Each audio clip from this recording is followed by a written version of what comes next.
ಜನಧ್ವನಿ ನ್ಯೂಸ್ಗೆ ಸ್ವಾಗತ. ನಾವು ಇಂದು ರೈತರ ಜಮೀನಿನಲ್ಲಿ ಯಂತ್ರದ ಮೂಲಕ ತೊಗರಿ ಹಾಗೂ ರಾಗಿ ಬೆಳೆ ಕಟಾವು ನಡೆಯುತ್ತಿರುವ ಸ್ಥಳಕ್ಕೆ ಬಂದಿದ್ದೇವೆ. ಒಂದು ಕಾಲದಲ್ಲಿ ಎತ್ತು ಗುಂಡು ಕಣಗಳ ಮೂಲಕ ನಡೆಯುತ್ತಿದ್ದ ಸಾಂಪ್ರದಾಯಿಕ ಒಕ್ಕಣಿ ಪದ್ಧತಿ ಇಂದು ಸಂಪೂರ್ಣವಾಗಿ ಬದಲಾಗಿದೆ.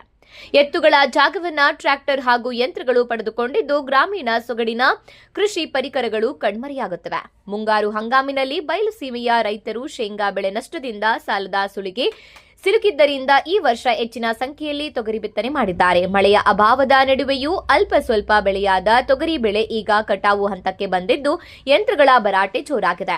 ಕಾರ್ಮಿಕರ ಕೊರತೆಯಿಂದ ರೈತರು ಯಂತ್ರಗಳ ಮೊರೆ ಹೋಗಿದ್ದು ಕೆಲವೇ ಗಂಟೆಗಳಲ್ಲಿ ಜಮೀನಿನಲ್ಲಿ ಕಟಾವು ಹಾಗೂ ಒಕ್ಕಣೆ ಮಾಡಿ ತೊಗರಿಯನ್ನ ಮನೆಗೆ ತರುತ್ತಿದ್ದಾರೆ.